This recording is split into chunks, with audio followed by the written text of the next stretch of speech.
there's some oft overlooked tools that are really easy to use tomorrow that don't involve a ton of prep that are really powerful. So here's my top two, my go-tos. Desmos Activity Builder is just awesome for creating math moments. Nearpod is another tool I use frequently. And the reason I love both of these is with both tools, we teachers can create a math journey for our kids. Cathy Yenca is a middle school teacher from Austin, Texas, who has been leading the charge in effective math teaching pedagogy and effective use of technology in math class. The Mathy Cathy blog is a go-to spot, not only because she routinely shares great resources and reflections, but because she is constantly sharing interesting ways to use technology to help her formatively assess students on an ongoing basis and to give her students a voice in her math class. Let's not waste any more time. Let's get into it. Yep.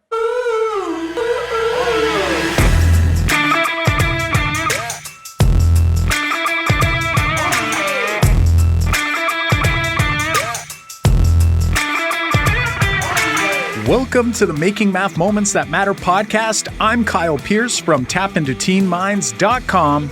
And I'm John Orr from mrorr-isageek.com. We are two math teachers who, together, with you, the community of math moment makers worldwide who want to build and deliver math lessons that spark engagement, fuel learning, and ignite teacher action.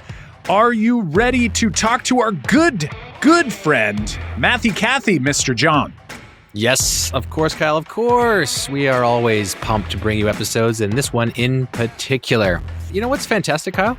What is fantastic, John? Opening up the Apple Podcasts app and seeing a brand new 5-star rating and review from the Math Moment Maker community. Like this one, this 5-star rating from Dr. Bondurant. Whoa, I love it as well, John. This one here from Dr. Bondurant says, best podcast for math teachers. Excellent practical applications of research-based best practices. I just discovered the podcast 3 weeks ago. In an attempt to get caught up on all of the episodes, I listen to at least one podcast episode every day. Wow. Every single episode I have listened to has been helpful and engaging. They've featured many math ed celebrities, in quotes it says here, but also everyday math teachers. All of the guests have wonderful stories and ideas to share. I love this podcast and look forward to listening to more episodes. Wow. Thank you again to this great review and the fantastic Math Moment Maker community, people just like Dr. Bondurant, who took the time to help ensure that the podcast reaches the ears of more math teachers around the globe. So go ahead. What are you waiting for? It only takes a minute to fire us an honest rating and just a minute more to take the time and write down a sentence or two for a review. Wow. Do we have a lot of goodies to share with you, and it all revolves around Make Math Moments Academy. Right now, for a limited time, we have a 30-day free teacher license available for any math moment maker from around the world who wants to access our Academy professional development courses, including our courses on spiraling, assessment, math tech tools, and even our latest course on the fundamentals of mathematics. These self-paced courses are jam-packed with videos and action items to get you reflecting and growing your math content knowledge and pedagogical practice. Also, our monthly Q&A web calls have become weekly lately with the current COVID-19 situation and emergency remote learning in full effect around the world. All the Academy members can join live, like the over 80 members we had in our last Q&A call, and all of the replays are posted inside the Academy to view later. Or maybe you want to dive into any of the over 25 virtual summit sessions that we had hosted live back in November, and you didn't have any time to fit them in back then. They are also inside the Academy waiting for you as well. Finally, and maybe most importantly, given our current remote learning situation, our Make Math Moments problem-based tasks and full units of study with teacher guides are available for you to access. Plus, you can now post a link to the task in your learning management platform so students can still spark curiosity and Plus, you can now post a link to the task in your learning management platform so student curiosity can still be sparked despite the very asynchronous learning situation we find ourselves in. Get on in before this goes away at makemathmoments.com/trial. That's makemathmoments.com/trial. Hey there, Cathy. Welcome to the Making Math Moments That Matter podcast. We're so excited to have you on the show today. How are things over in Austin, Texas? Hey, Kyle and John, I'm so glad to be here. Things are well.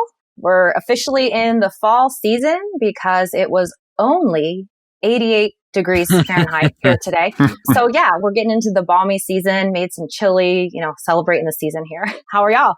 We are fantastic. And, when you say that you're in the balmy season, you got to be kidding here because, does it get cold down there? What is your lowest? Us Canadians are always concerned about, what the temperature is in other places because it just, makes us jealous. So tell me about what the winter really is. I mean, I've lived here for almost 8 years, John, and I think I've seen a white dusting on the roof of our house once. Right. So, my. So typically in a winter, how low would that temperature get? I mean, we do have some freezes. It's really a thing. It's quite a novelty here when it gets below freezing before noon and then the sun comes out and then it's not freezing anymore. So you do have a couple days like that in a winter season. But being from Pennsylvania, to me, winter really never comes here. So it's kind of awesome. Nice. We are definitely jealous. We love the heat during the summer, but there is that little bit of me that kind of likes that fall weather. It kind of gives you an excuse to get cozy by the fire. So you know what, Cathy? We are diving right in here, and that's because John and I actually know you quite well, but what about for the folks who are listening, some of our math moment makers out there who may know of Cathy or Mathy Cathy from Twitter? Help them better understand a little bit about yourself. Sure. So going all the way back, I always loved math as a kid. I had a high school teacher who really encouraged me to pursue math. My mom was always on my case, to pursue math. And when I went into school, I went in as an undecided major. I really didn't know what I wanted to do. And then over time, I took all these higher level math courses and declared a secondary ed math major. But it really wasn't until I had a summer job at the university with the Upward Bound program that I knew I had made the right decision. Have y'all heard of the Upward Bound program? No. Fill us in. Sure. So that's a federally funded program here that gives potential first generation college students who are still in high school a sort of university, summer school, summer camp experience. I was a tutor counselor for that program for 2 summers during my college years. So I got to actually live in the dorms with the students and do the camp counselor type work with them, as well as tutor them in math.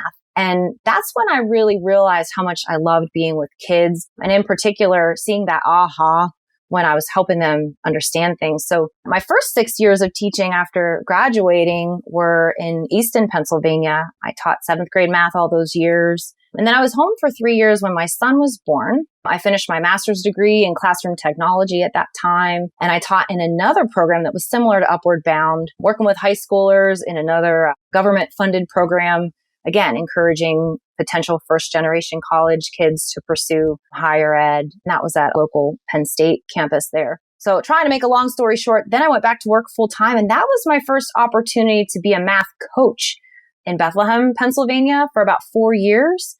It was a really cool experience because I worked mostly with elementary certified teachers who found themselves teaching accelerated math courses at our middle schools that they had never taught before. Little 6th graders taking these higher level courses. So it was really awesome to support these teachers with content and pedagogy. That was grant funded. When the grant ended, we had an opportunity, our family, to move to Austin, Texas. And that was super cool because we were part of the beginnings of the one-to-one iPad program here. And I've been in Austin ever since, 8 years now. I'm still loving the classroom. I'm teaching Algebra 1, Math 8, and Math 7 this year. And since moving here to Austin, I've had lots of opportunities to work with app developers, creating math content, speaking engagements, networking with cool people like y'all. I'm just plain blessed is all. That's quite the journey. And I'm sure you've had lots of experiences along the way, like you just said. And We know you from also being an Apple Distinguished Educator. I'm always curious about how people's experiences in the ADE program have changed their journey or adjusted their journey. Would you be able to speak to a little bit about the Apple Distinguished Educator program and how maybe that has molded what you're doing now in the classroom and where do you see it going? Absolutely. Well, I was blessed to meet Kyle at the first ADE Institute that I attended. And, we were kind of connected at the hip the whole week because just as Mathys, we instantly connected and just, again, pairing tools that can promote creating visuals for kids and conceptual understanding. That's so powerful. And tools like Keynote paired with people like you and Kyle, it's powerful. It really shapes the things that we as teachers can create for our kids and the types of things we can encourage, our students to create as well. So that's been a real blessing. I've met so many people that I wouldn't have known otherwise through the ADE program, and something to definitely consider getting into, folks that are listening. They have a new class every 2 years, so Google that and check it out. Yeah, I couldn't agree with you more. Not only was it fantastic to meet you and so many other fantastic people back. And actually, if I remember correctly, it was in Austin the year that both you and I came into the ADE program. And I don't know if you would agree with me, but for me personally, I was at that place where, I had just started really diving into changing things in my math classroom, and technology was playing a big part in that. I thought the technology was going to do all the work at the time, but what I realized is that the technology just enabled me to help make those math moments for students. And I'm sure we'll dive more into that ADE journey as we go through here. But before we get too deep, I want to roll back and, we're talking a little bit about how technology and in particular, both you and I are big into math visuals, trying to help students visualize the mathematics. And the reason we do that is to help make math moments for our students. So I'm wondering if we can roll back to maybe a personal math moment from your math class experience. Do you mind sharing with us what do you remember from your K through 12 experience? Oh, unfortunately, Kyle, my first memory that I thought of about being a student was not a good one. I think back to being an eighth grader. Maybe it's because I'm a middle school teacher now. I thought of middle school first. Being an eighth grader and the environment in that classroom was honestly one of isolation and, for me, quite frankly, fear. So, for example, the teacher seated us in rows and actually ranked our seats in order according to the grade we had in that class each 6-week grading period. So having a seat in seat 1-1, as they called it, meant you had the highest grade in the class that marking period, and whoever was in seat 5-6 or whatever it was meant everyone knew you had the absolute lowest grade in the class. Right. So it was not an environment where you wanted to ask a question. There was no opportunity for students to talk with one another about math. No one ever knew, like, hey, am I the only one who feels a little lost right now? I remember hearing that teacher say, like, rise over run for days and days. And I had no idea what that meant and how that wacky looking subscript laden formula had anything to do with it. So for me as a teacher now, this was a case of learning what not to do in math class. I try, and I know we all do, we really try to create an atmosphere where mistake making is accepted as part of learning, where we're talking about math with our kids all the time. And really, I'm not the only teacher in that room. The kids are learning from each other's questions and thoughts and math ideas too. So I try to be the antithesis of that bad memory. So many teachers have that kind of story, that motivation to become a teacher. It's usually one of like two ways. It's like, I want to teach math better than what I was taught, or I want to teach it like my teacher because that teacher was great. It's almost like one or the other experiences. And it sounds like you're making huge improvements in your classroom to make those better math moments for your students than you had. And I think Kyle and I, that was that same kind of reason to get into math teaching for us too.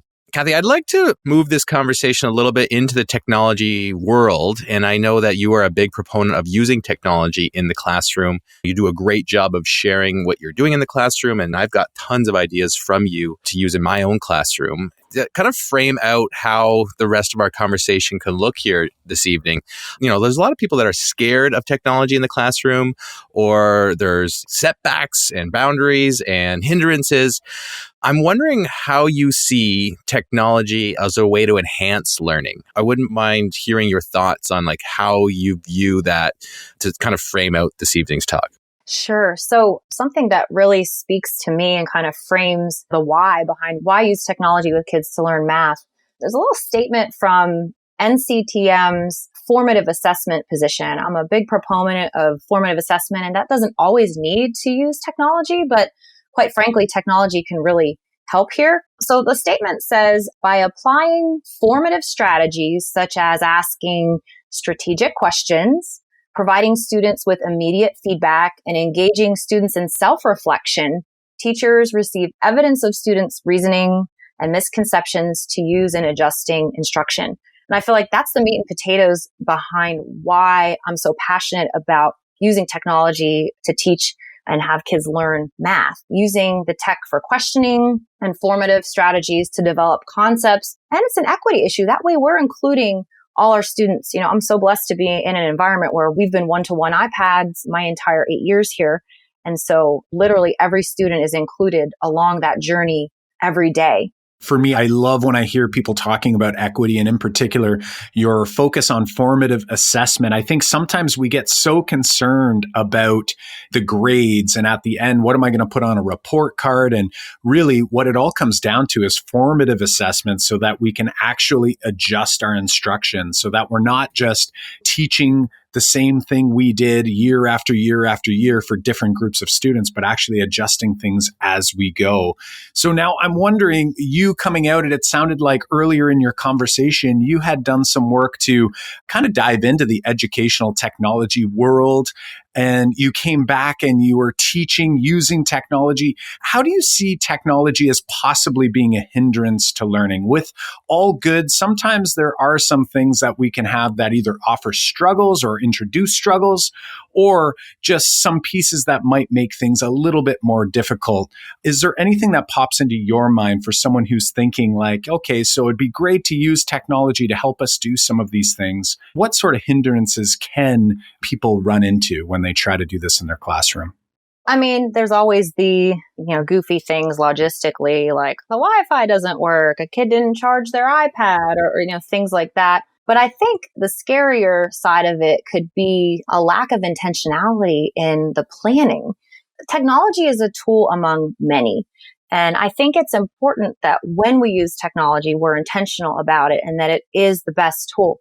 If it's not the best tool in a certain moment while we're teaching our kiddos math, then certainly don't use it. Use the best tool. Sometimes paper is the best tool. If the technology gets in the way and muddies the math or makes things difficult to get to the math, and it's kind of adding a layer instead of adding a layer of mud instead of adding a layer of clarity, then maybe that's not the right tool right then.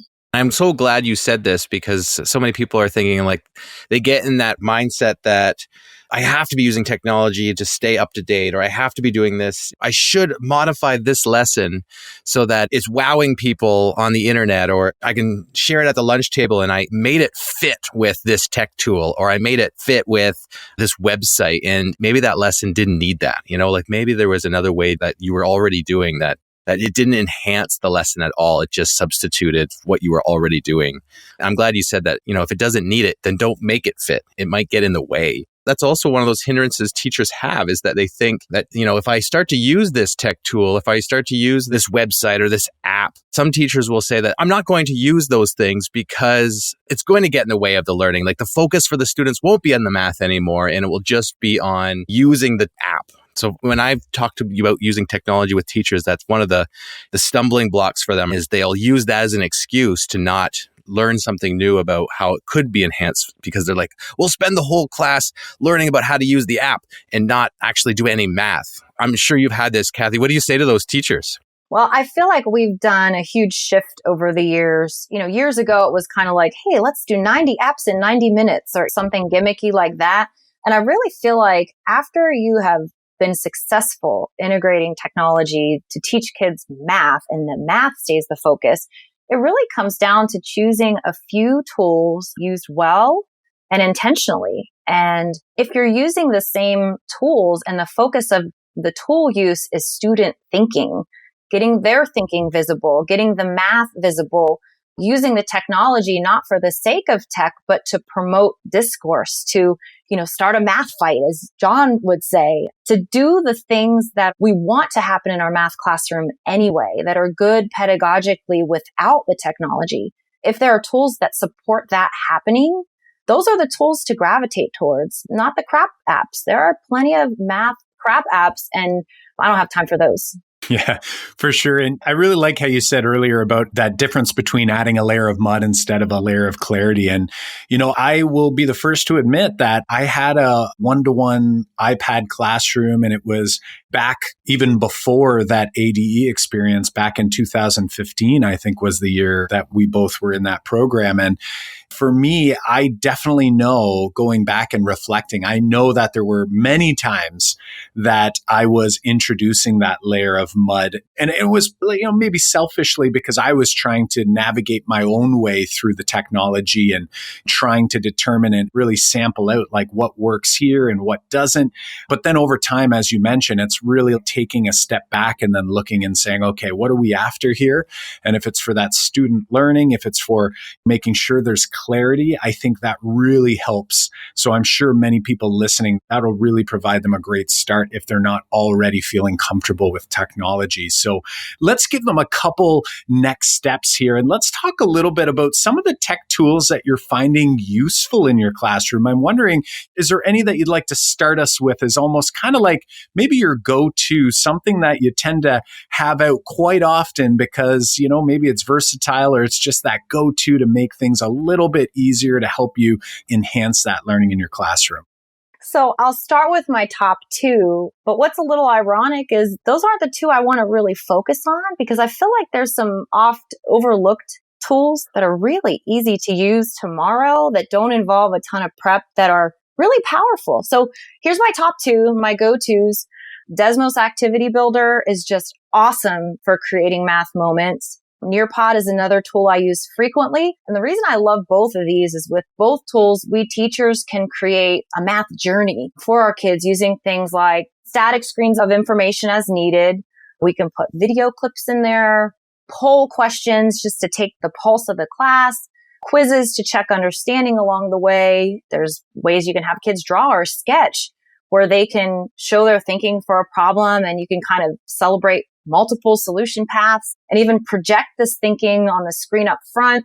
Student work can be anonymized even if they prefer. It kind of depends on class culture there. Some kids love their names attached to their work, and some other classes need a little bit of time before they're ready to take that kind of public ownership, if you will. What's awesome about Nearpod and Desmos Activity Builder is there are libraries of already existing activities and lessons, and I'd encourage folks to check these out if they haven't already, because there's just so much goodness there. But I want to spend a little bit of time just to talk about a real simple free tool that I think is really powerful during instruction. It's not a, quote, math tool or math app.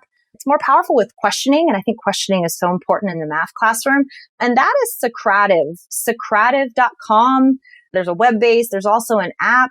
And I think it's really powerful for teachers who maybe are just trying to dip their toe into this technology thing to use something like Socrative to consider the sorts of questions maybe you're already asking of your students in class. And instead of asking it verbally and having, let's say, one or two students contributing their thoughts, using a tool like Socrative, you can include everybody. We're just asking everyone what they think rather than just that select few. And like that ShadowCon talk I had the opportunity to give at NCTM San Antonio a couple years back, we're seeking those students who are trying to hide by giving every student an opportunity to weigh in to the math conversation. So thinking about maybe a progression of questions that lead to patterning or connecting prior ideas and then building understanding and ownership on those.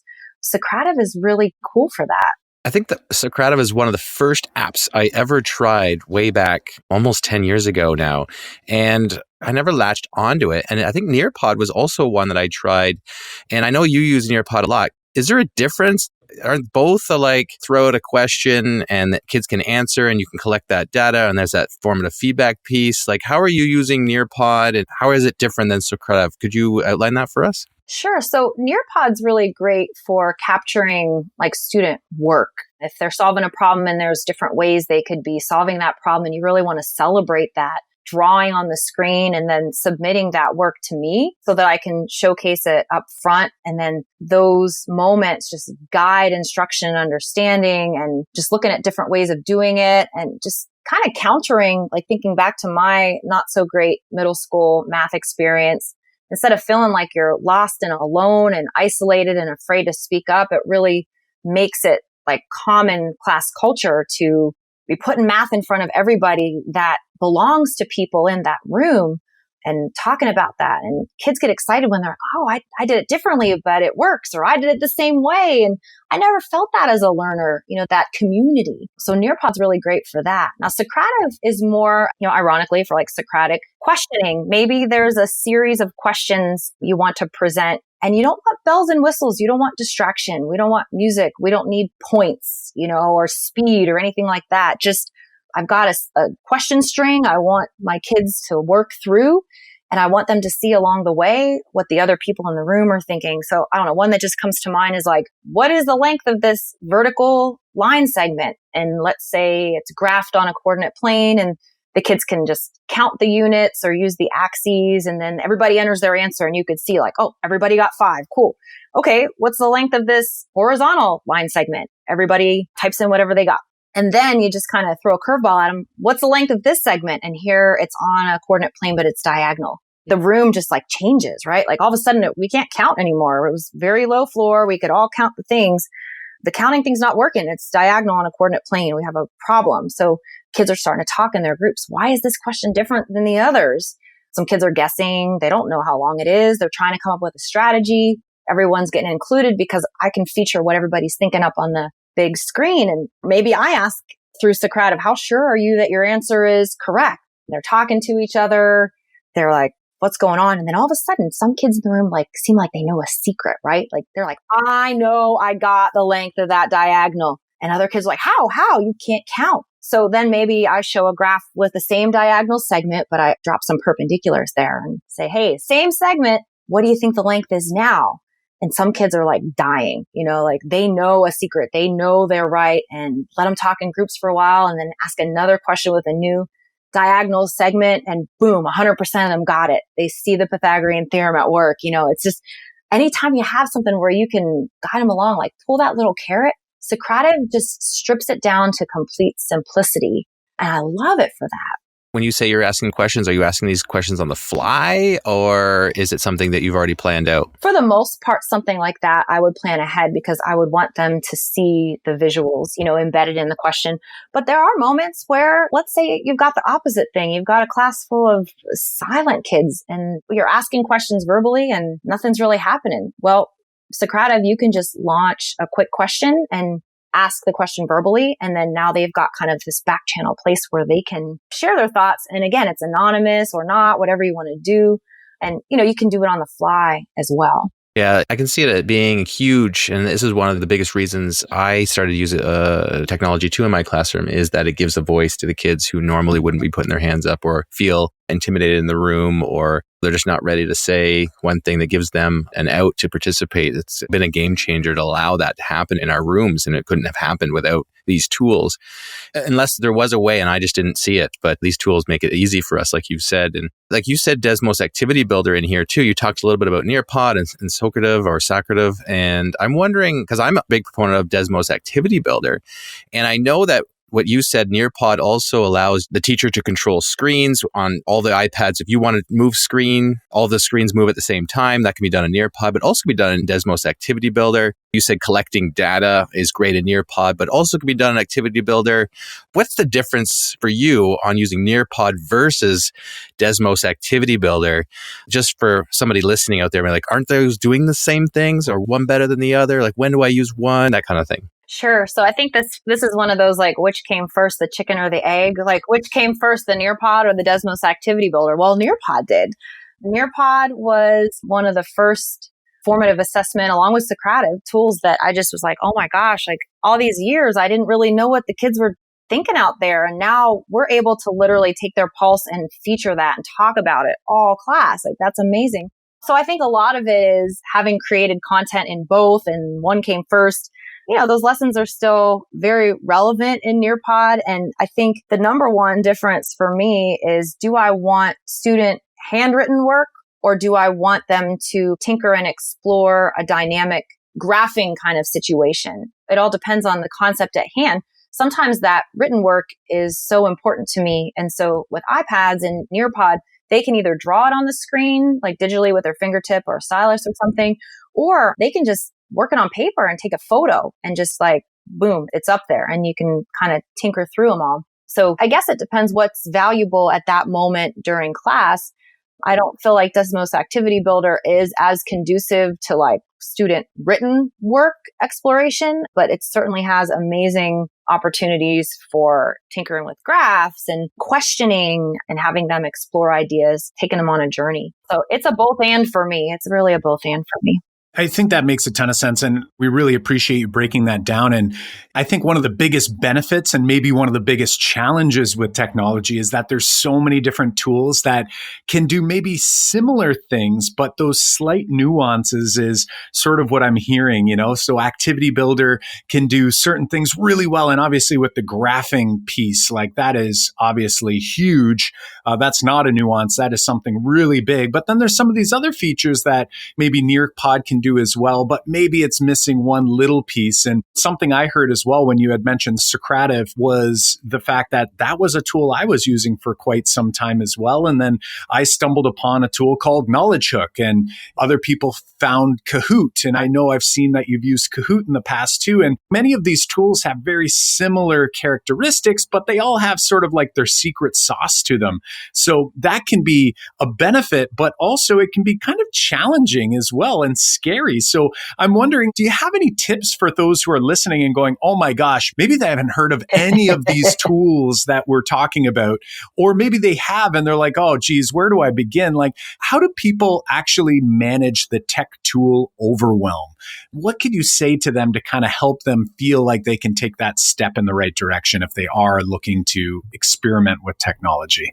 Absolutely. Well, like I said before, I think we are over that era of 90 apps in 90 minutes, and people are really honing in on quality tools and intentionality and using them. So my advice would be, if something was spoken this evening, or, maybe you've seen some things out on the Twitters that catches your eye, choose one, pick one to try.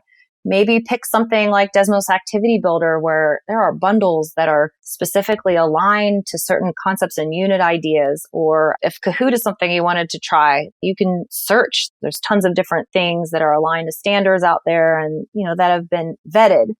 Pick one, give yourself grace, but at the same time, don't wait for someone to hold your hand through all the bits and pieces of it. Own that learning and own that experimenting and possibly failure and tweaking the same way we want our kids to do, right? We as teachers kind of have to be willing to face plant sometimes and try something new too. But just start small, start somewhere. Maybe Socrative is a good place to start. I mean, maybe thinking about some questions that you would ask anyway in an upcoming lesson. Try putting them in a format like that and see. Really, it's so hard, right, to talk to people about what it's like in the classroom with our kids with these tools. Sometimes you just have to really dive in and try something with your kids to really feel that moment of, oh, whoa, this was better than what I used to do. This was better than only including a couple people. This was better because the focus of our lesson is student thinking and student work, not just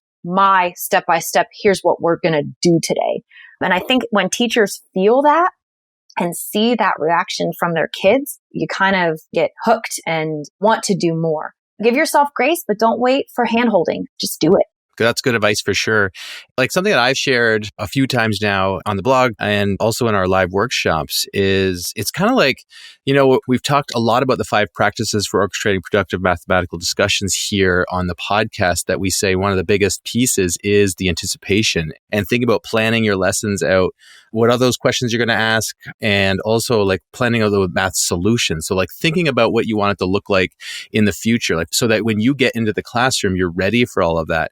I think the similar thing can be applied for us teachers when we're thinking about this tech overwhelm issue is like, don't think about the future, about what tools are going to come because there's going to be more. There's always going to be more.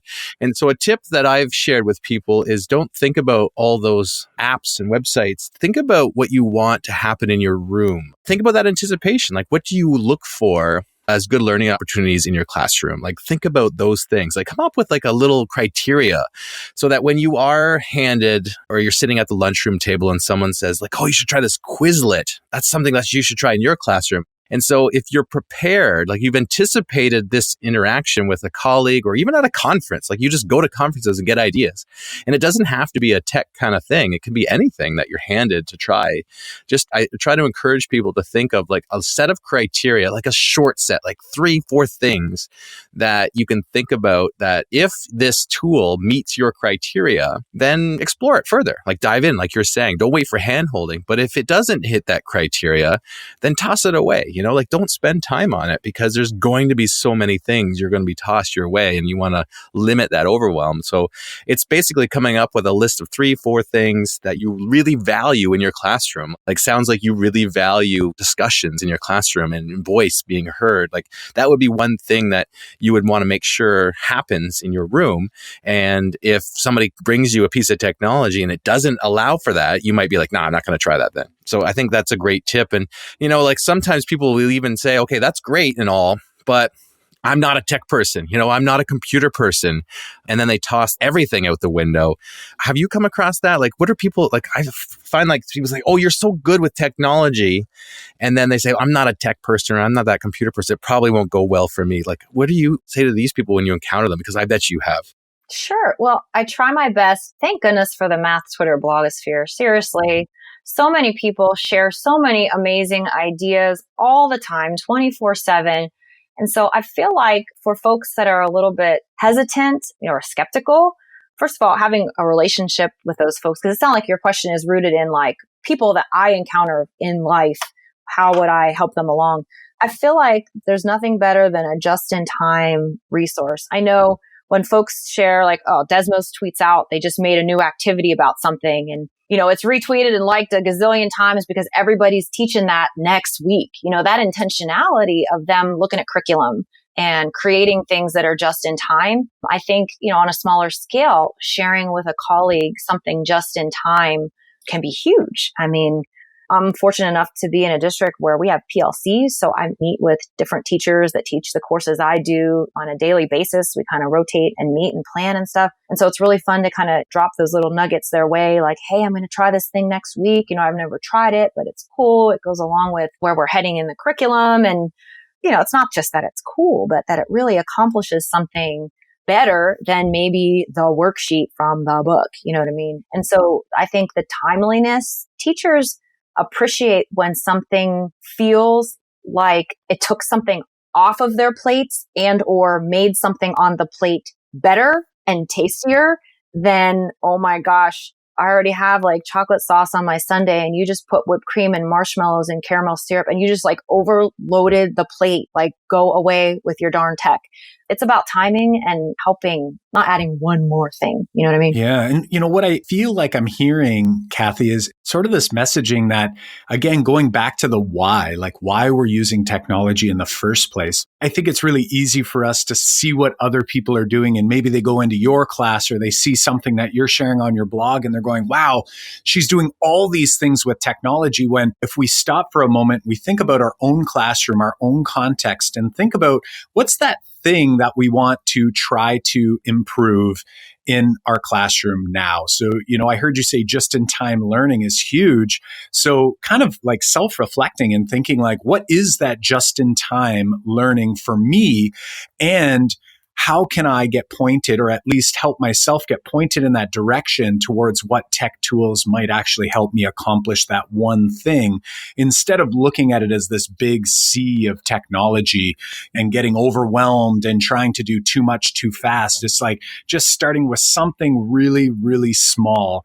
And sometimes I think it might even be beneficial for, if someone's interested in their listening and they see someone who is using technology, just asking them that question and say, if you could only use one tech tool in your classroom, and I mean, it's great to say, I'll take the computer, right? Like that would be helpful. But, if it's an app or if it's some sort of program, what would be that tech tool?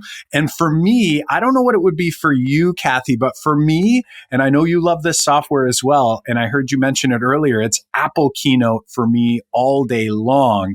I'm wondering, can you help people who maybe aren't aware of Apple Keynote software? What is it that you love about that software? I feel like I will hear the same messaging, like my voice coming out through you, because both you and I connect on this Apple Keynote sort of level, the magic move. What's going on with Apple Keynote? I mean, I am not exaggerating in the least when I say I literally create everything in Keynote. If I'm going to create a Desmos activity, and let's say I throw a card sort in there, all my cards were made in Keynote because of the ease of use, the easy way to make powerful math visuals in that thing. Magic move, as Kyle mentioned. Oh my gosh, you can make yourself look like this masterful animator, and really we're just moving little shapes around to show, math ideas. It's just so powerful to create visuals, and static ones or ones that move. I know Kyle and I and John, all of us, all the cool stuff y'all share on YouTube and elsewhere. So many of these things were born in Keynote. Kyle, it's funny. I dug up a blog post from about 5 years ago today, thinking about our talk about silent solutions. Funny story. Kyle and I were essentially creating the same sort of resource across the miles simultaneously about 5 years ago without knowing it. Kyle has silent solutions pretty much made in Keynote exclusively. These are YouTube videos. They're amazing, by the way.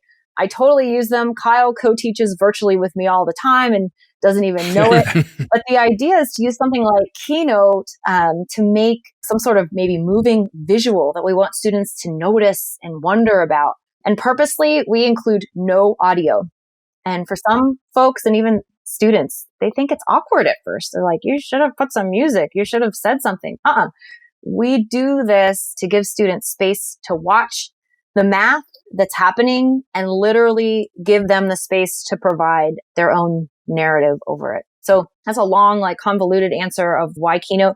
Keynote is amazing. A couple of years ago, I made a little book. It's on iTunes talking about using Keynote to create math visuals using Magic Move and animations and things. I think it's important that teachers feel empowered to create their own stuff. Though the stuff y'all share and others share is so amazing, everyone can create these sorts of things. But I find sometimes a Google search doesn't provide the exact results or resource that I'm looking for. So maybe others are feeling that way. And teachers as creators can be really powerful here, and students too. But Keynote, it's easy, it's visual, it's powerful. I love it. After any live workshop we've done, or even we share things online, people are always asking, how'd you make make that animation? Like, what are you using to run your slides? Special, crazy, expensive you must be software. A wizard at some sort of... Like, no, we're just using Apple's Keynote. Like, that's the answer to everything that we've done in the last 5 years. So, huge. And you know what, Cathy, and as you were talking too, it reminded me of those silent solution conversations. So we'll definitely include links to your blog posts. There's a couple blog posts you had about silent solutions. And then in particular, that iBook or that multi-touch book in iBooks called Using Keynote to Explore Math Relationships Visually.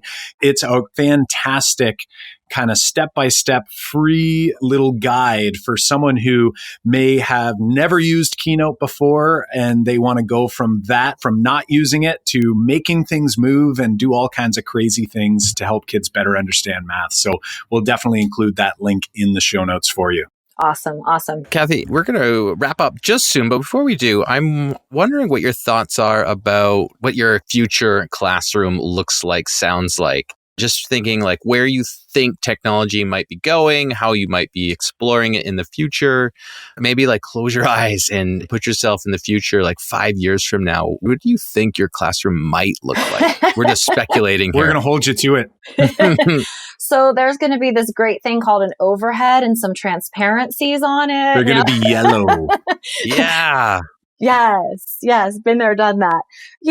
It's hard to predict the future, right? I mean, I couldn't have predicted years ago when I first started teaching and rigged my Channel 1 News TV to my desktop so I could put Keynote slides on my TV screen, all those years ago, and to where we are now where kids are able to get up and move mobily and have literally like the world in the palm of their hands. It's kind of crazy.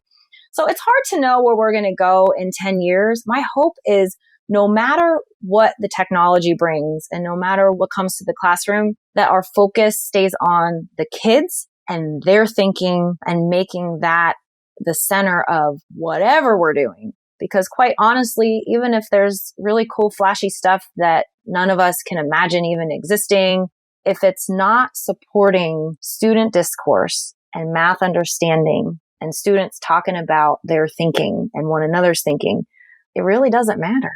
It's so difficult to try to imagine what things will look like. But I mean, at the end of it, at the root of it, all that matters is that we're actually trying to put students front and center and make that mathematics learning experience as equitable as possible. So well said there. Cathy, as we look to wrap up and let you get on with your evening, we are wondering, how can math moment makers learn more about Cathy Yenca? Where can they find you online? Sure. So I'm on Twitter often at Mathy Cathy, and I try to share at least once a month anymore on my blog, mathycathy.com/blog. There's all kinds of things there. There's stories about math moments that involve technology, some that don't at all. There's resources there that are classroom ready. The multi-touch book I just mentioned is there for y'all. I think that's a great getting started with Keynote.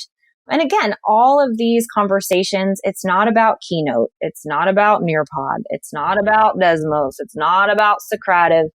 It's not about the app. It's how you're using the tools. And the focus is on the kids and their thinking and supporting that and making that something to showcase and push understandings forward.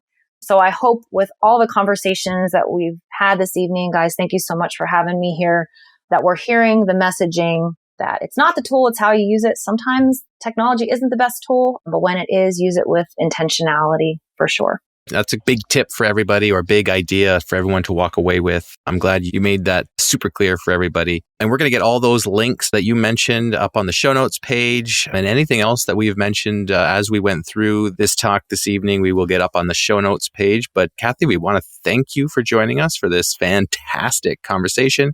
And we look forward to having you back in the near future to continue the conversation. That'd be so much fun. Thank you both so much.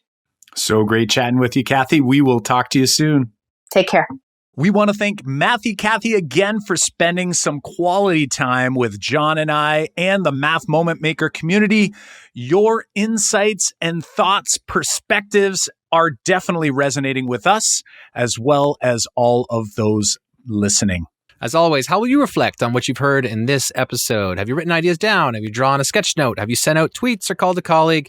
Be sure to engage in some form of reflection to ensure that the learning sticks. And as we mentioned in the intro, for a limited time, we have that 30-day free teacher license available for any math moment maker around the world who wants to access the Academy professional development courses, our monthly, but pretty much now weekly Q&A web calls, and repeats or replays of the virtual summit sessions. And finally, our recently modified emergency remote learning friendly Make Math Moments problem-based tasks. Get on it before it goes away at makemathmoments.com/trial.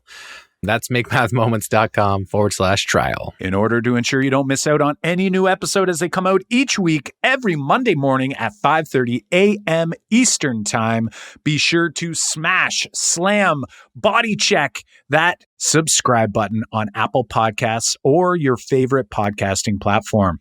Also, if you're liking what you're hearing, please share the podcast with a colleague and help us reach a wider audience by leaving us a review on Apple Podcasts and tweet us your biggest takeaway at Make Math Moments on Twitter or Instagram or even on Facebook. Show notes and links to resources from this episode can be found at makemathmoments.com/episode 73.